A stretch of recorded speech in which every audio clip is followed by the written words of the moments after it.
I'm Logan Crawford, and right now on Spotlight, we're talking to Audie Willert. He is the brilliant author behind a touching new book. It is called Henry.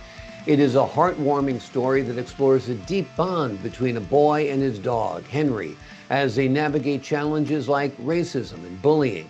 Today, we will discover how this inspiring tale teaches profound lessons about love, loyalty, and sacrifice. We're delighted to have this very talented author join us here today on Spotlight. We thank the team at Books to Life Marketing for helping us put him in the spotlight today. And we ask viewers like you to support authors like him by subscribing to our channel and by purchasing his amazing book. The links are below this interview. Audie, good to see you today on Spotlight. Good to be here. Thanks so much for joining us. This is a great book, a great story. What inspired you to write Henry and share this wonderful story? What inspired me to write Henry was beginning. I used to have this girlfriend who had a little terrier named Archie, and she never walked him. And I was really surprised. And I said, well, I'll walk him after work. So I used to take Archie to the park, and he was crazy about tennis balls. He'd kick the tennis ball, he'd grab it. If another dog came to the dog park near him, he'd growl, he'd go like that. And then one day I kicked the ball, and this Airedale comes running by. And Archie growls at him as usual, like that. And the Airedale just looks at him, really calm. And then I kick the ball, and this time the Airedale goes lopping over, puts his big paw on the tennis ball, and Archie's looking around. Of course, he can't smell it. And I thought, wow, smart dog. Mm-hmm. If ever I have a chance to buy a dog of my own, I'll get an Airedale. So like Billy Martinez in the book, I started researching about Airedales. And I found out that an Airedale named Jack was the first animal to get the Victoria Cross. And this is during World War I, during trench warfare between the English and the Germans. And what they did, the English wanted a dog which was strong enough to go through the trenches, go under the barbed wire and deliver messages, but not big enough that they'd be easy to shoot like a German Shepherd. So they chose an Airedale. So Airedales were used and trained in trench warfare. And an Airedale named Jack was able to save the lives, I think it was like 1,000 soldiers by going under a number of trenches, a number of barbed wires. He was shot 14 times with a broken leg and delivered his message to the captain and died on that spot. And then when it came to eulogizing him, they wanted to give him the Victoria Cross, but of course the king said, no, we don't give medals to animals. Anyhow, they got a petition for the whole army. They had something like 10,000 signatures. So I'm sorry, not Henry. Jake was the first animal to get the Victoria Cross. And since then, horses, other dogs got the Victoria Cross. And so it's just like Billy in the book, he researches about Jake and asks his mother to buy him an Airedale. So he gets an Airedale, and the bond happens. And of course, being mixed race like I am, and I obviously suffered a lot of bullying in school and racism. With Henry, Billy's able to overcome racism. In the story, it tells about the bully named Cody who corners Henry and Billy in a dog park when they're alone. And he has this pit bull and tells the pit bull to go sick Henry, but Henry's able to evade him, jump over him, and not actually fight him, but like the Airedale that was with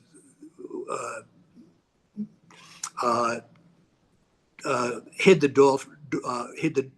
ball from Archie, was able to evade him. And then what happened is that unlike Billy, when I was involved in being racially bullied, and again, I was the only brown-skinned kid in my school in Astoria, Queens, back in 68, 69. And I didn't know what to do, I mean, you're embarrassed. You don't want to tell your parents. You don't want to tell your teachers. And but Billy's smart. Billy tells his mother that he wants to take Taekwondo classes. So he learns Taekwondo, and by learning and practicing Taekwondo, is able to beat up the school bully, who then becomes pretty much his best friend, not his best friend, but the friend of other people. Because I remember, and this happened in school. It didn't happen to me, but it happened to another kid, a black kid in school, where this kid just kept on just harassing him, cursing him out, belittling him. And one time, this kid just picked up his chair and smacked him over the head, and that was it. The bully became the nicest kid in school, and that's what made me write about the bullying scene with Billy Martinez. And as you know, it's a very short book. It's only about 82 pages long, but it's epic in its scope because it takes Billy from the ages of 12 to 85. And because he loses Henry, I'm not going to go into why he loses or how he loses. That's for the readers to read, and I'll probably start crying, and I don't want to do that during this interview. It gives Billy a purpose, and Billy decides to become a vet, and a very successful vet. And he opens up one clinic, then two clinics, then three clinics, then four clinics. So he has this really successful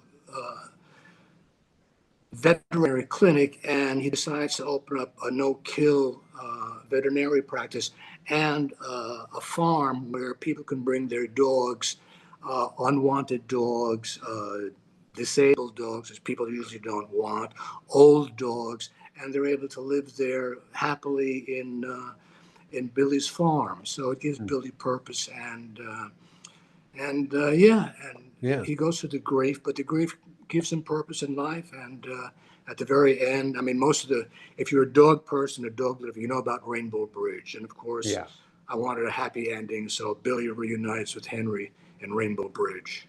Wonderful. What a wonderful story. The history behind Airedales is amazing. And the story and the bond between Billy and this Airedale, Henry, is just wonderful as well. Who is your target audience for this book? What ages are you looking at? Obviously, dog lovers and people who love dog stories. I mean, as a kid, I read everything about dogs. White Fang, Jack London, Old Yeller, all that stuff. And people that maybe are going through grief of losing a dog. Because recently, in the last couple of years, there's been these grief columns in the New York Times where people feel embarrassed over the grief of losing their dog, and they don't know who to go to, And I had the same problem. I mean, I cried for like 4 months straight, and it was like a cross between a favorite child and a best friend is the best that I can compare him with. I mean, I used to, after work, I was a public defender, and I was able to ride my bicycle to and from the courthouse back home. And I'd take off my suit, put all the files down, get on my bike, and rush home just to be with Henry, just to be with him. I just love being in his company. Yeah. It's crazy. I know it's crazy, but amazing. No, I completely understand great dogs, and they're exceptional dogs. If you're lucky to have an exceptional dog, and Henry was an exceptional dog, that's life, man. It makes. Yeah. So Henry is based on a real dog, your dog that passed. Oh yeah, Henry. The cover of the book is a real Henry. Gotcha. It's my Henry. Yeah. Yeah, I love dogs. I'm a huge dog fan. I have 2 Jack Russell Terriers. They're always by my side, and yeah, they are great. Lots of spirit, lots of strength. Yeah, exactly. How do you see this book, Henry, contributing to discussions about empathy and understanding in today's society? I probably see it in discussions more about overcoming grief, obviously, of loss of a pet. But for younger readers, if you're bullied, it's hard to stay quiet about it because you're embarrassed about it, and to do something about it, like Billy does. Billy learns Taekwondo. Yeah. He doesn't want to fight. He doesn't want to engage the bully. He doesn't want to provoke the bully. But when push comes to shove, he's got to learn how to defend himself. Yeah. Yeah. The only way to stop a bully is to stand up to a bully sometimes. Yeah. That's the worst thing. Bullies. That's the biggest fear of a bully. Someone stands up to them. If you've seen that, you know that. But if you haven't seen that, like most kids, it's it's really really. It's sort of earth shattering, Yeah. when because I remember just thinking, why does these kids hate me so much? Is it why just because of the color of my skin, because of the way I look? I mean, and as a kid, you just want to fit in, you Yeah. want The you want last to thing you join want to the be is an you outcast want to when you're be a with the kid. crowd. You want them to invite you to play stickball or basketball, and you're sitting on the side, and you never get called, and they're Right. calling your names, and It's tough it's stuff. something which is it's happening more and more these days in school. Yeah. You read about it. Have you envisioned this book as a movie, perhaps? I mean, it kind of reminds me of like My Dog Skip. It has that kind of feeling, you know?